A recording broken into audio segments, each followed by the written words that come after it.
Bismillahirrahmanirrahim. Assalamualaikum warahmatullahi wabarakatuh. Perkenalkan, saya Adinda Dwi Putri dari Prodi PGMI, Pendidikan Guru Madrasah Ibtidaiyah dari Universitas Muhammadiyah Riau. Di sini saya akan menjawab soal ujian tengah semester dalam mata kuliah belajar dan pembelajaran, yaitu ada berupa 4 soal. Baiklah, masuk soal yang pertama, yaitu seorang siswa mengalami keterlambatan dalam membaca sehingga gurunya memberikan bimbingan secara rutin setelah selesai atau di akhir pembelajaran. Setelah beberapa bulan, siswa tersebut mampu membaca dan bisa menghafal. Jelaskan perbedaan antara proses belajar dan pembelajaran dalam kasus tersebut, serta peran guru dan siswa dalam proses pembelajarannya. Jawaban saya, menurut saya, yaitu dalam kasus seorang siswa yang mengalami keterlambatan membaca, perbedaan antara proses belajar dan pembelajaran yang sangat jelas.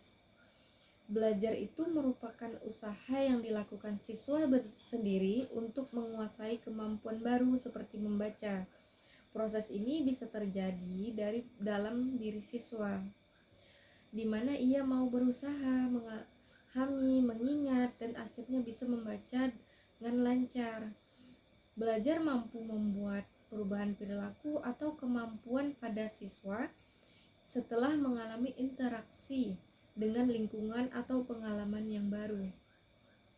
Sedangkan menurut saya pembelajaran itu merupakan segala upaya yang dilakukan guru untuk membantu siswanya agar belajarnya bisa lebih mudah dan efektif. Guru itu merancang, melaksanakan, dan mengevaluasi kegiatan belajar, misalnya dengan memberikan bimbingan rutin setelah jam pembelajaran selesai. Pembelajaran ini melibatkan perencanaan metode, penggunaan media, serta penilaian hasil belajar siswa agar tujuan pendidikan tercapai. Dalam proses ini, peran guru itu sangat penting, karena guru tidak hanya mengajarkan materi, tetapi juga membimbing, memotivasi, dan lebih memberikan perhatian khusus kepada siswa yang mengalami kesulitan. Serta guru tidak pilih kasih kepada siswa yang kurang pemahamannya dalam pembelajaran dengan siswa yang lebih cepat memahami pembelajaran. Guru bertindak sebagai mentor yang membantu siswa mengatasi hambatan belajar serta menciptakan suasana kelas yang mendukung dan nyaman agar siswa lebih percaya diri untuk belajar. Sebaliknya, peran siswa itu sebagai pelaku utama dalam proses belajar. Siswa harus aktif berlatih membaca, mengikuti arahan gurunya, dan serta tidak mudah menyerah meski mengalami kesulitan. Keberhasilan belajar sangat bergantung pada kemauan dan usaha siswa untuk terus mencoba dan memperbaiki diri. Keberhasilan dalam kasus ini bisa terjadi karena adanya kerjasama yang baik antara guru dan siswa. Guru memberikan bimbingan yang terarah dan konsisten, sementara siswa menunjukkan usaha dan ketekunan dalam belajarnya. Interaksi yang positif antara guru dan siswa menjadi kunci utama agar proses belajar berjalan lancar dan hasilnya maksimal. Proses belajar dan pembelajaran itu saling terkait. Pembelajaran yang baik dari guru akan memudahkan proses pembelajaran atau proses belajar siswa.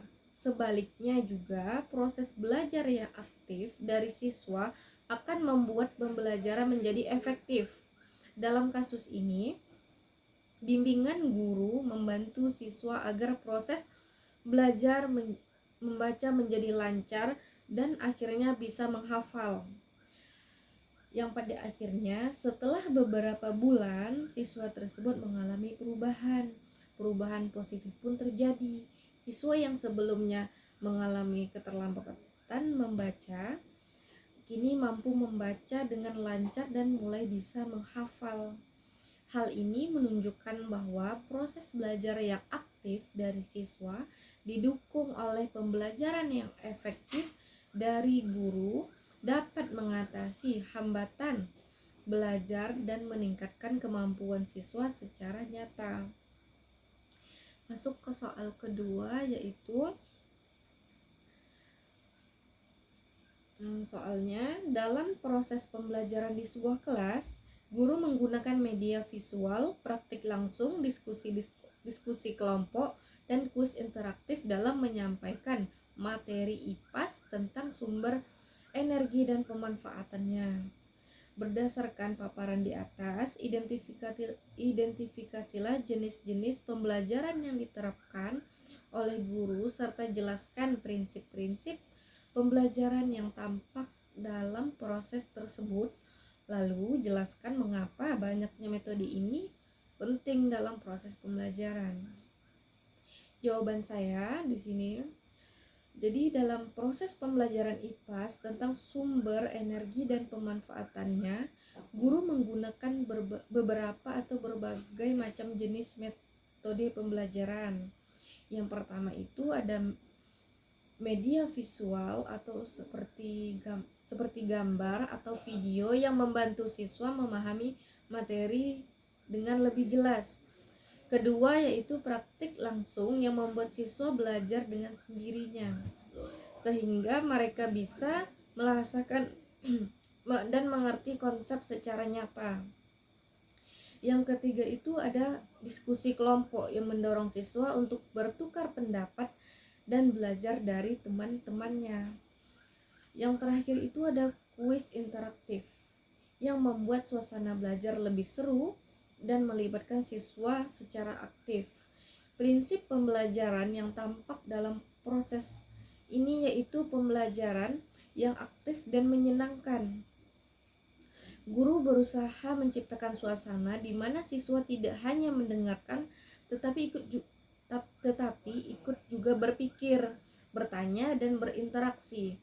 Pembelajaran ini juga memperhatikan kebutuhan dan kemampuan siswa, sehingga materi disampaikan oleh guru dengan cara yang mudah dipahami dan relevan dengan kehidupan sehari-hari. Selain itu, guru memberikan kesempatan kepada siswa untuk berlatih dan menguji pemahaman mereka melalui kuis dan diskusi, sehingga pembelajaran menjadi lebih efektif. Penggunaan berbagai metode ini sangat penting karena setiap siswa memiliki gaya belajar yang berbeda-beda. Karena ada yang lebih mudah memahami lewat gambar atau video, ada yang perlu praktik langsung agar mengerti, dan ada juga yang belajar lebih baik saat berdiskusi dengan teman-temannya. Dengan memakai berbagai metode, guru bisa menjangkau semua siswa dan membantu mereka belajar dengan cara yang paling sesuai. Selain itu, variasi metode membuat pembelajaran tidak membosankan dan bisa meningkatkan motivasi belajar siswa. Metode yang beragam ini juga membantu siswa mengembangkan berbagai keterampilan siswa seperti keterampilan berpikir kritisnya, kemampuan bekerja sama dalam kelompok, serta kreativitas dalam menyelesaikan masalah. Misalnya diskusi dalam kelompok itu melatih mereka berpikir cepat dan fokus. Kalau praktik langsung membuat siswa lebih percaya diri karena mereka mengalami sendiri proses belajarnya. Selain itu, ada media visual dan audio visual yang digunakan guru dapat mempercepat pemahaman siswa karena materi yang disajikan dengan cara yang menarik dan mudah diingat oleh siswa. Media ini juga membantu menghindari salah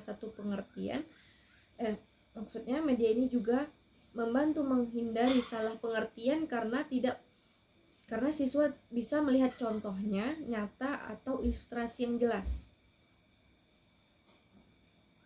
Dengan begitu, pembelajaran menjadi lebih efisien dan hasil belajar siswa pun meningkat.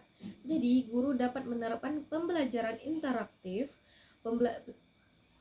pembelajaran langsung, dan pembelajaran kooperatif dengan berbagai media dan metodenya. Prinsip pembelajaran digunakan adalah aktif, menyenangkan, dan sesuai kebutuhan siswa. Prinsip pembelajaran yang digunakan adalah aktif, menyenangkan, dan sesuai kebutuhan siswa. Penggunaan banyak metode penting agar pembelajaran efektif, menarik, dan mampu mengakomodasi perbedaan gaya belajar siswa sehingga hasil belajarnya menjadi maksimal. Soal ketiga, yaitu guru memberikan hadiah kepada siswa ketika dapat menjawab pertanyaan dengan benar, sedangkan di kelas lain guru menggunakan peta konsep guna membantu siswa memahami jenis-jenis alat indera manusia. Jelaskan perbandingan pendekatan behaviorisme dengan kognitivisme berdasarkan dua kasus tersebut serta bagaimana masing-masing teori menjelaskan proses perubahan perilaku atau pemahaman siswa. Jawaban saya itu dalam kasus ini yang dijelaskan ada dua cara atau gaya mengajar yang berbeda. Pada kasus pertama itu guru memberikan hadiah kepada siswa yang mendapat jawab pertanyaan dengan benar. Ini adalah salah satu contoh penerapan teori behaviorisme yang menekankan perubahan perilaku melalui hubungan antara stimulus dan respon. Dalam pendekatan ini, perilaku siswa yang benar diperkuat dengan hadiah sehingga kemungkinan perilaku itu muncul kembali menjadi lebih besar.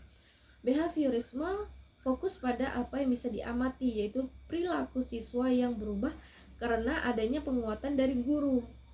Sedangkan pada kasus kedua itu, guru menggunakan peta konsep untuk membantu siswa memahami jenis-jenis indera manusia, jenis-jenis alat indera manusia. Ini juga salah satu contoh pendekatan kognitivisme yang menitik beratkan pada proses mental siswa seperti pemahaman, pengolahan informasi, serta pembentukan pengetahuan.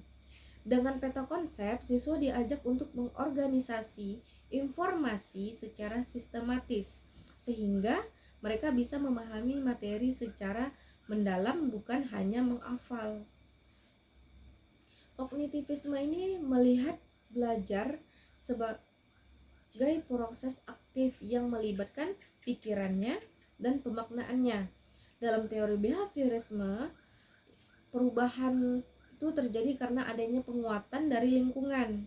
Ketika siswa mendapat hadiah setelah menjawab dengan benar, stimulus tersebut memperkuat perilaku positif sehingga siswa lebih termotivasi untuk mengulanginya.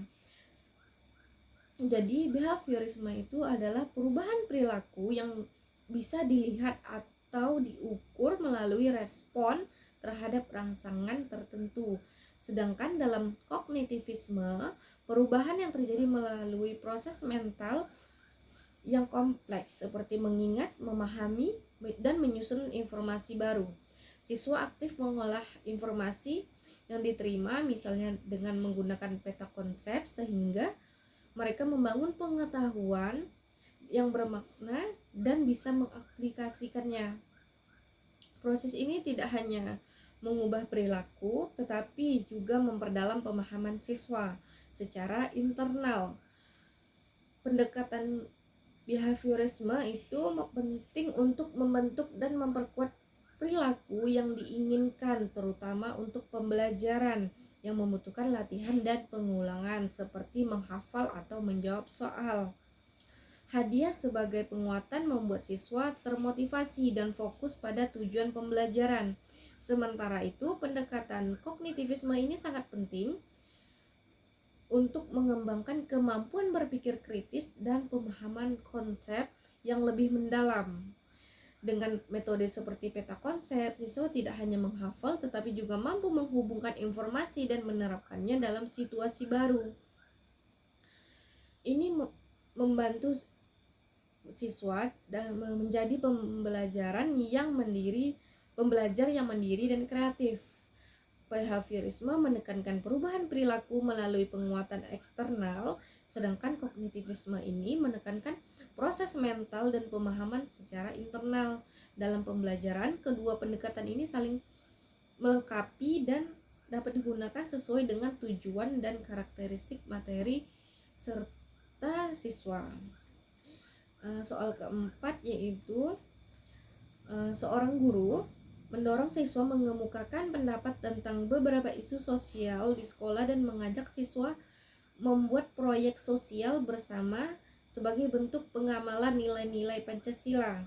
Jelaskan bagaimana pendekatan humanistik dan konstruktivisme tercermin dalam kasus tersebut, serta bagaimana dampak positif dari penerapan kedua pendekatan tersebut terhadap pengembangan karakter dan pemikiran kritis siswa. Jawaban saya, dalam kasus ini, guru mendorong siswa mengemukakan pendapat tentang isu sosial dan mengajak membuat proyek sosial bersama. Terlihat jelas penerapan dua pendekatan belajar, yaitu humanistik dan konstruktivisme.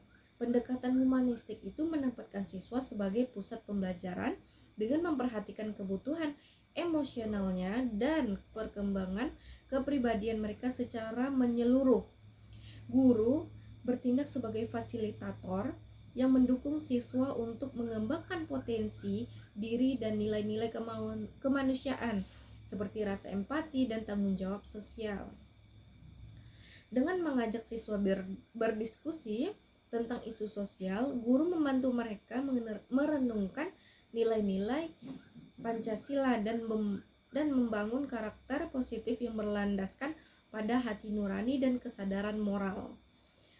Sementara itu, pendekatan konstruktivisme menekankan pembelajaran aktif di mana siswa membangun pengetahuan melalui pengalaman langsung dan interaksi dengan lingkungan. Dalam proyek sosial yang dibuat bersama, siswa secara aktif mengkonstruksi pemahaman mereka tentang nilai-nilai yang ada pada Pancasila melalui kerja kelompok dan refleksi atas pengalaman nyata. Proses ini membuat siswa tidak hanya menerima informasi secara pasif, tetapi juga menginternalisasikan dan menerapkan nilai tersebut dalam konteks kehidupan sehari-hari. Dampak positif dari penerapan kedua pendekatan ini itu sangat besar dalam pengembangan karakter dan pemikiran kritis siswa. Pendekatan humanistik membantu siswa menjadi pribadi yang lebih peka terhadap lingkungan sosial dan mampu mengembangkan sikap toleransi, kasih sayang, serta tanggung jawab. Sedangkan konstruktivisme melatih siswa untuk berpikir kritis, kreatif, dan mandiri karena mereka aktif mencari solusi dan memahami masalah secara mendalam melalui pengalaman langsung dan diskusi. Selain itu, integrasi kedua pendekatan ini membuat pembelajaran menjadi lebih bermakna dan relevan dengan kebutuhan siswa. Mereka tidak hanya belajar teori, tetapi mereka juga mampu mengaplikasikan nilai-nilai Pancasila dalam tindakan nyata atau secara nyata, sehingga karakter dan kemampuan berpikir kritis mereka berkembang secara seimbang. Guru itu sangat berperan penting sebagai fasilitator dan motivator untuk menciptakan lingkungan belajar yang mendukung kebebasan berpikir dan kolaborasi. Itulah penjelasan atau jawaban yang dapat saya berikan. Mohon maaf apabila ada kekurangan dan kesalahan. Wabillahi taufiq wal hidayah. Wassalamualaikum warahmatullahi wabarakatuh.